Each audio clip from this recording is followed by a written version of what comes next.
사랑하는 영락교회 지체들에게 주 안에서 평화의 인사를 전합니다. 오늘은 8월 3일 월요일입니다. 오늘의 묵상 본문은 잠언 4장 1절로 27절까지의 말씀입니다. 오늘의 본문 말씀 1절부터의 말씀을 이렇게 시작합니다. 아들들아, 아버지의 훈계를 들으며 명철을 얻기에 주의하라. 아버지가 아들에게 가르침을 주는 그런 방식으로 계속 말씀을 이어가고 있죠. 아들아, 아버지의 훈계를 들어라, 이렇게 이야기하니까 이렇게 그 성경을 읽는 분들 중에서 제가 신학교에 있었을 때 그 미국 여학생들은 그 전도사님들은 그런 이야기들을 했던 기억이 납니다. 성경이 너무 이렇게 아들 얘기를 하고 아버지와 아들의 관계에 비유가 많고 너무 가부장적이라는 거죠. 이스라엘 사회가 가부장적인 사회였기 때문에 그렇게 그 사회가 만난 하나님이 그 가부장적인 문화에 옷을 입을 수 있죠. 그런 부분이 있을 수 있을 겁니다. 하지만 그거보다 아들의 비유라고 하는 것은 유업의 비유가 담겨 있기 때문이에요. 그 당시에 아들이라고 하는 표현은 아버지의 상속을 받는다라는, 아버지의 것을 물려받고 아버지의 소명을 물려받는 자라는 의미가 그 아들에게 들어있습니다. 나는 딸인데 왜 아들이 돼야 돼? 그런 의미가 아니죠. 또 성경에서는 신부가 되라고 이야기하죠. 나는 남자인데 어떻게 신부가 되겠어요? 근데 주님이 신랑이 되고 우리는 순결한 신부가 돼야 된다라는 것이 다 비유고 유비의 뜻이 들어있는 거죠. 부부가 된다는 것, 하나가 된다는 것의 의미, 이 땅의 것 중에서 전혀 달랐던 것이 남이 하나를 이루는 그 비밀이 부부에 있는 것처럼 하나님과 우리가 그런 관계가 되어야 된다라는 비유의 뜻이 들어있는 거죠. 그래서 우리는 아들도 되어야 하고 딸도 되어야 하고 남편도 되어야 하고 부인도 되어야 되는 겁니다. 그 아들들에게 아버지가 훈계를 주시는 거죠. 2절에 내가 선한 도리를 너희에게 전하노니 내 법을 떠나지 말라. 선한 도리라고 하는 건 레카흐토브라고 하는 말인데 앞서서도 나왔었던 말입니다. 이것은 전수된 것, 주어진 것, 이런 것이죠. 처음 전하는 게 아니라 이미 우리가 받았던 것, 주님에게서 우리에게 계속해서 이어져 오는 그런 가르침을 이야기하는 거죠. 그 가르침을 너희에게 전하노니 라는 것이 문법적으로는 완료입니다. 그래서 이 말씀을 지금 아버지가 아들들에게 처음 전하는 것이 아니라, 내가 너희들에게 처음 증거된 것이 아니라 대대로 이어져 온, 우리가 이미 알고 있고 주님에게부터 받았던 그 도리와 그 지혜와 그 법이라는 거죠. 그것을 기억하고 붙들고 지켜라 하는 것이 아버지가 자식에게 주는 가르침입니다. 간절한 가르침이죠. 3절에 나도 내 아버지에게 아들이었으며 내 어머니가 보기에 유약한 외아들이었노라. 아버지에게 아들이었고 내 어머니가 보기에 유약한 외아들이었다. 유약하다는 말은 라크라는 말인데 부드럽고 순종적인 이런 말입니다. 아버지에게 가르침을 받는 아들이고 어머니가 보시기에는 부드러운 아들인 거죠. 유약하다기보다는 그 어머니가 보시는 아들의 모습이라는 건 늘 어린아이 같고 늘 그 부드럽고 유약한 그런 아이인 거죠.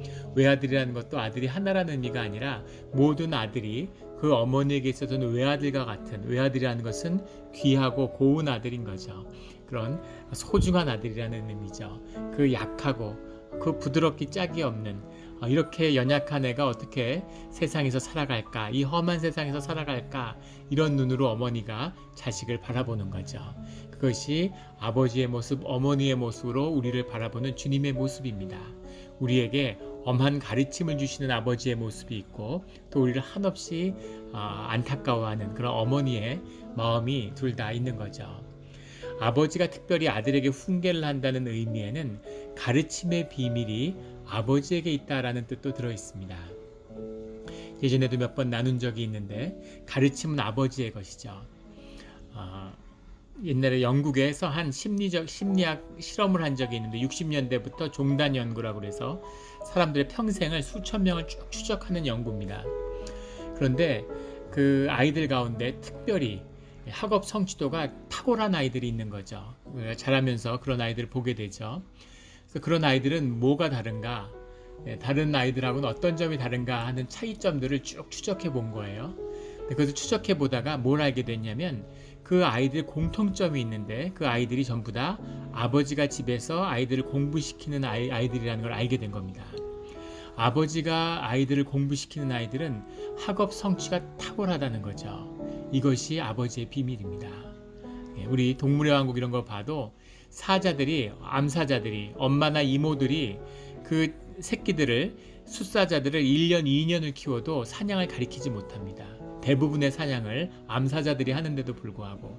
그런데 그 숫사자들을 아버지 사자가 데리고 반나절만 가리키면 사냥법을 터득하게 되는 거죠. 이것이 가르침의 비밀입니다. 그래서 어머니는 품고 그 존재를 감싸 안고 그 사랑으로 무의식을 어루만지고, 그 아버지는 가르침으로 의식의 힘을 세우고 그 사람을 아주 단단하게 세우는 그런 가르침의 비밀은 아버지에게 있는 거죠. 그래서 아버지와 어머니가 다 있어야 되는 거죠. 이 아버지의 비밀이 우리 가운데서 풀어지기를, 아버지를 두는, 우리 현실의 아버지가 그렇지 못하고 또 아버지를 일찍 여의었다고 해서 그래서 실망할 필요가 전혀 없으시죠. 왜냐하면 하나님이 우리의 아버지가 되시기 때문입니다. 어려서 어머니가 없다고 낙심할 필요가 없죠. 하나님이 우리의 어머니가 되시기 때문이죠. 아버지 어머니에게, 육신의 아버지 어머니에게서 실망하고 좌절하고 또 절망하고, 그리고 하나님 아버지를 아버지로, 어머니로 만나는 것, 이것이 신앙이죠. 그래서 주님을 만났을 때에는 모든 것이 축복이었음을 경험하고 알게 되는 것입니다.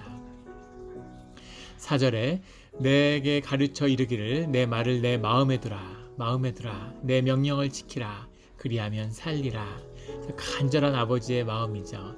내 마음에 두라. 이 모든 가르침을 마음에 새겨야 된다는 겁니다. 그리하면 살리라.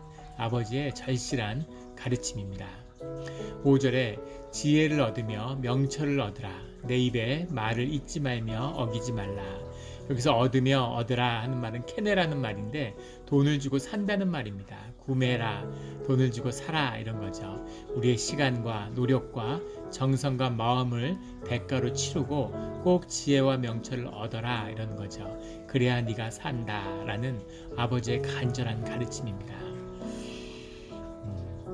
유명한 미국의 물리학자가 있는데 그 물리학자에게 그런 질문을 했어요.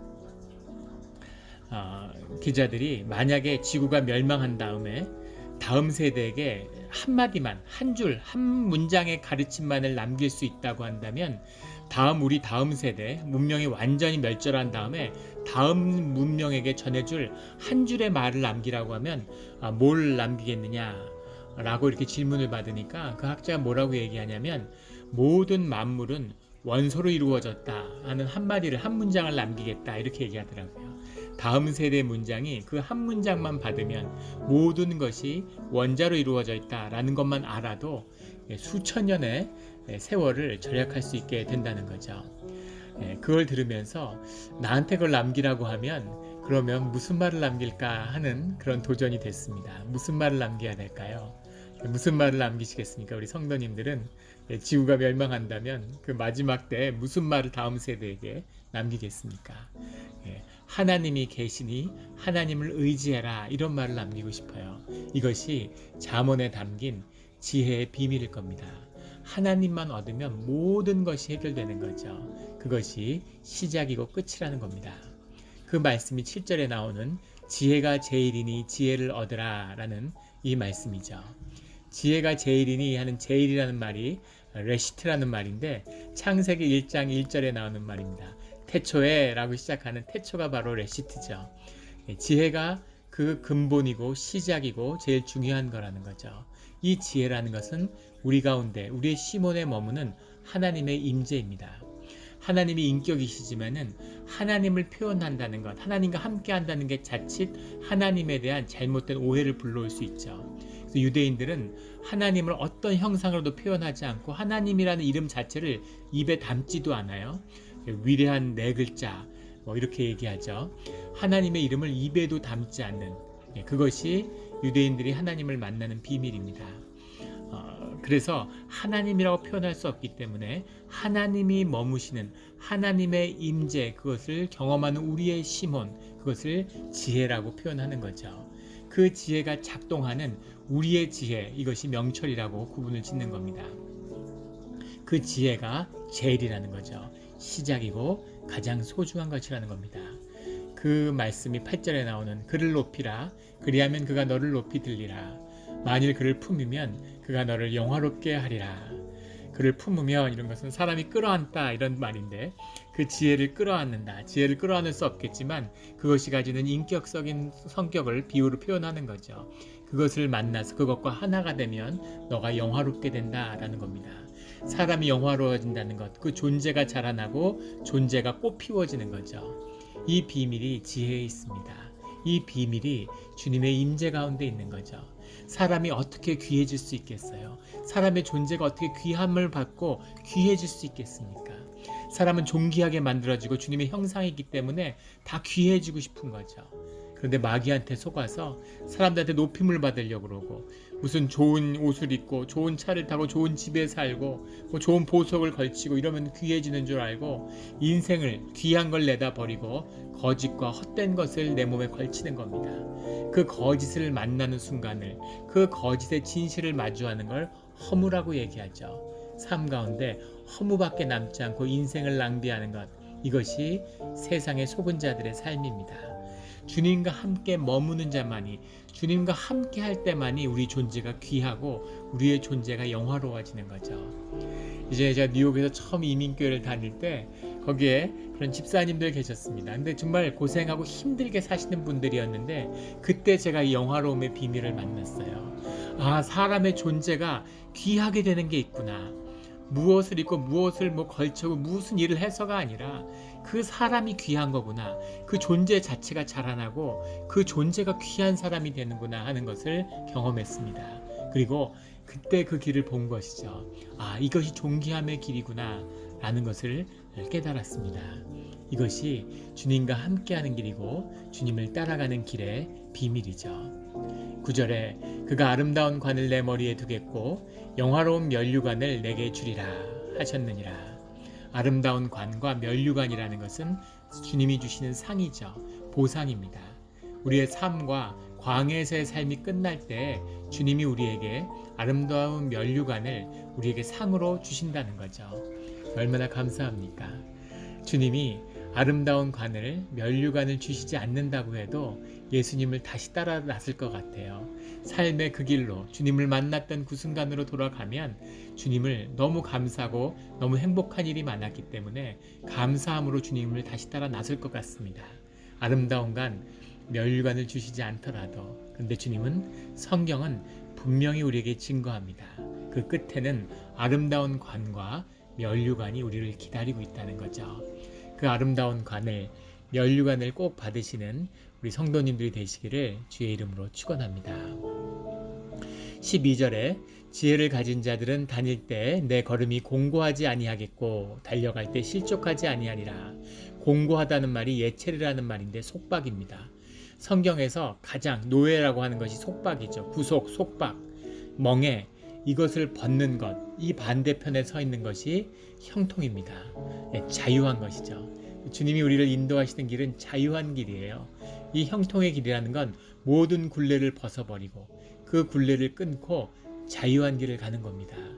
어느 길을 가든 무슨 길을 가든 주님이 우리와 함께 하시기 때문에 그 믿음 가운데 있는 자, 주님과 동행하는 자는 자유로울 수밖에 없는 거죠. 그 자유함이 또 우리의 생명을 피어나게 합니다. 생명의 비밀은 자유함의 비밀이죠. 모든 세상의 악한, 세상의 권력, 세상의 독재를 보십시오. 사람을 컨트롤링하고 사람을 억압하고 사람을 누르려고 하는 거죠. 예체릅니다. 곤고하게 하는 거죠. 이것이 세상의 본질이에요. 돈을 벌면 자유해진다고 세상은 속입니다.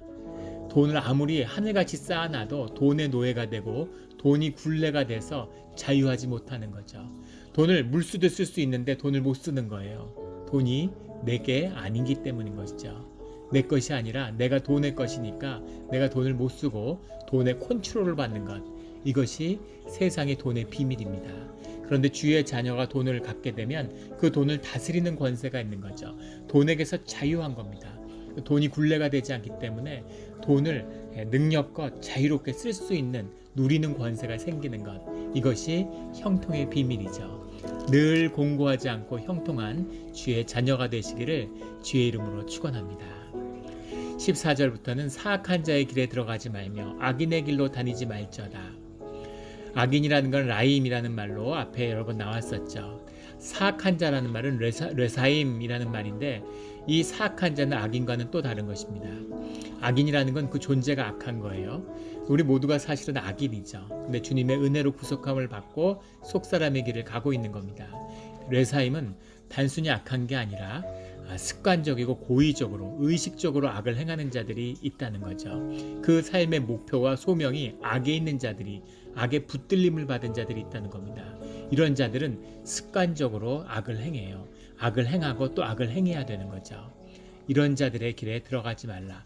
이들과 결코 얽히지 말라는 겁니다.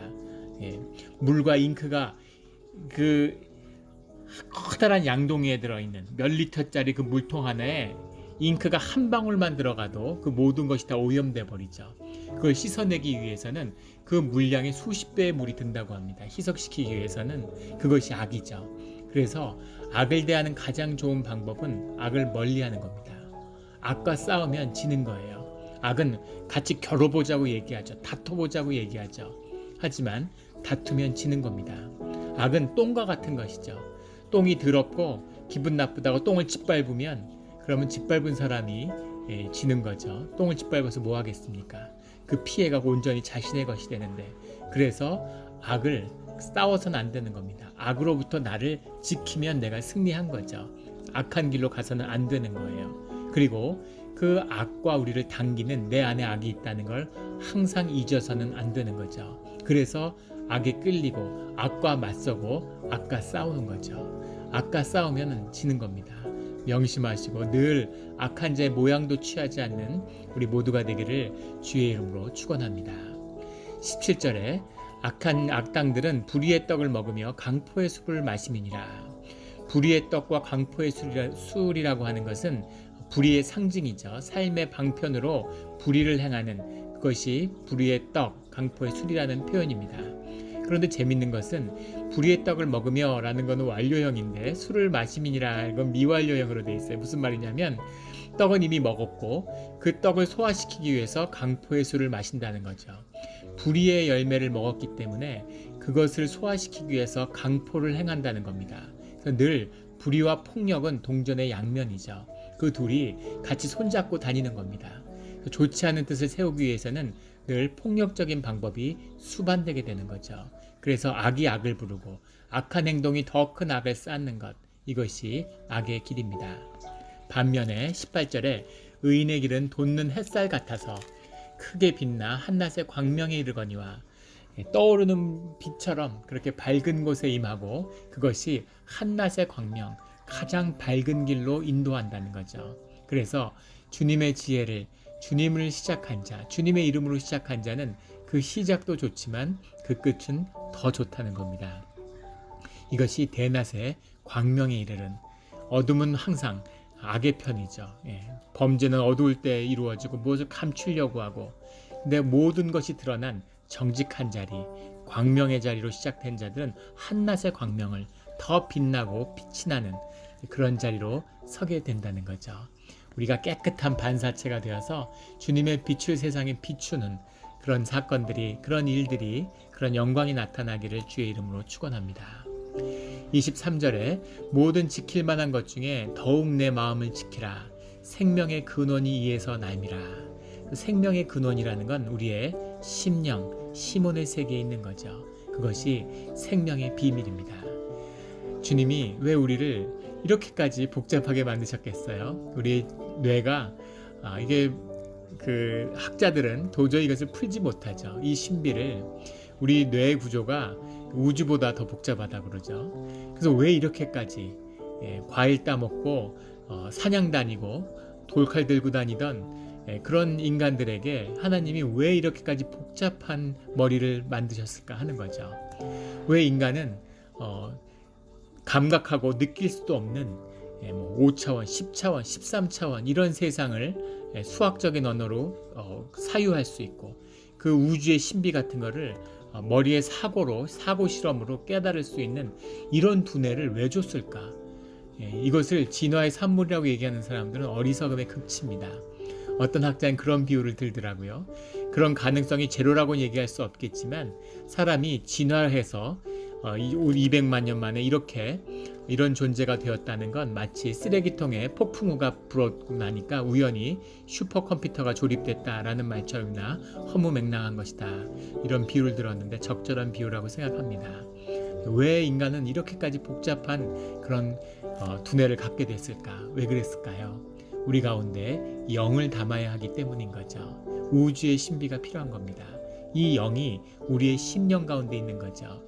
이 마음이 생명의 근원임을 기억하라는 겁니다. 그래서 그 마음을 지켜야 되는 거죠. 근데 그 마음을 어떻게 지킬까?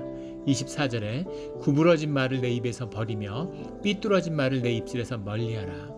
예수님도 그런 말씀을 하셨죠. 너희가 먹는 것이 너희 몸을 더럽히는 것이 아니라 너희 뱃속에서 나오는 말이 너희를 더럽힌다. 왜냐하면 말이 우리의 마음을 담고 있고 말이 우리의 생각이기 때문입니다. 입술을 다스리는 자가 마음을 다스리는 거죠.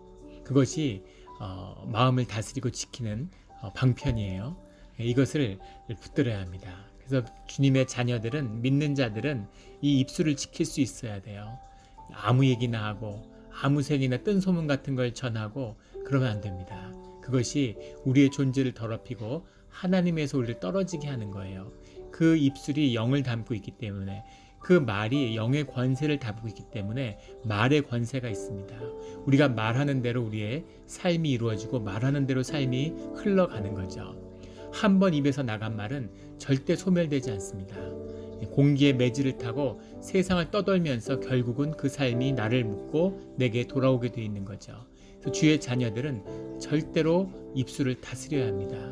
이것이 가장 중요한 거예요.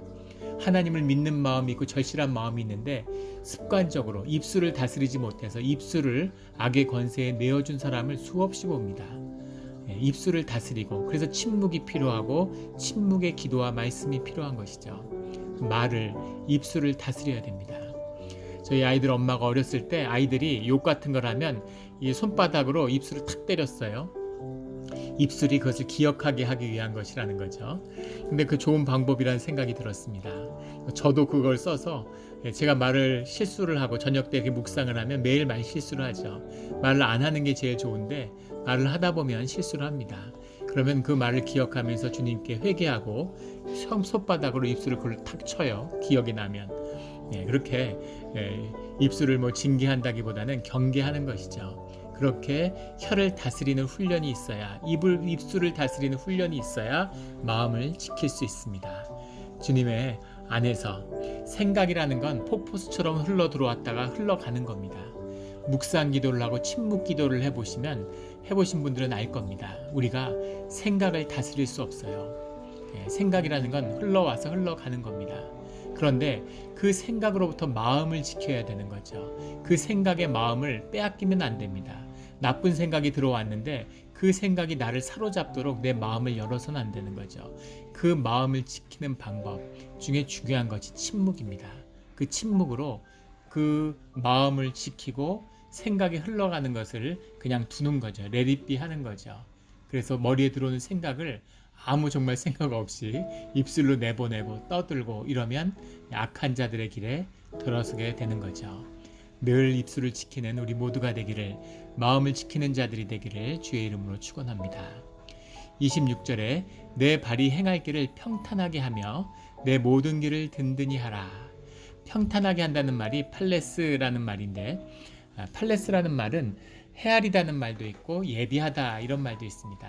평탄하게 한다는 해석을 했는데, 팔레스는 무슨 말이냐면 네 발이 행할 길을 신중히 예비하고 그것을 헤아려서 그 길을 미리미리 준비하라는 거죠. 이것이 평탄하게 함의 뜻입니다. 주님의 심령을, 주님의 말씀을 심령 가운데 품은 자들은 자신이 갈 길을 주님 안에서 찾는 거죠. 그래서 마음에 들었다고 해서 그냥 생각대로 그냥 오는 대로 가는 것이 아니라 무슨 마음이 들었는데 마음에 있는 들어왔다고 해도 이것을 주님이 뭐라고 말씀하시는지 주님의 반응 가운데 그것을 헤아리고 분별하는 명철의 시간을 갖고 그리고 그 발을 내디디는 거죠. 그래서 주의 자녀들은 신중할 수밖에 없는 겁니다.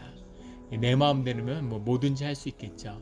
근데 주님이 그걸 원하시는지, 주님이 그렇게 하시기를 정말 원하시는지 기다리고 주님의 반응을 들어보는 거죠. 그래서 한 발 늦게, 반발자국 늦게 주님을 따라가는 것, 이것이 평탄의 비밀이고 형통의 비밀이죠. 내 모든 길을 든든히 한다. 든든히 한다라는 말은 이코누라는 말인데 쿤이라는 원형에서 온 말이에요. To be firm입니다. 단단하게 한다는 거죠. 신중하게 발을 내디뎠고 그 발을 내디딘 자는 그 길을 아주 공고히 이미 주님의 뜻을 알고 정해졌으니까 돌이키지 않고 가는 겁니다. 왜냐하면 주님의 길이니까. 주님이 인도하신다고 해서 어려움이 없거나 일이 술술 쉽게 풀린다는 뜻이 아니에요. 그 길에 어려움이 있습니다. 하지만 그것이 주님의 길이라는 것을 믿고 분별하고 받아들였기 때문에 믿음으로 그 길을 가는 것이죠. 이것이 든든히 하라의 참 뜻입니다. 그 길을 가는, 늘 든든히 하며 평탄하게 하며 주 안에서 형통의 길을 가는 주의 자녀들이 되시기를 예수 그리스도의 이름으로 축원합니다. 아멘.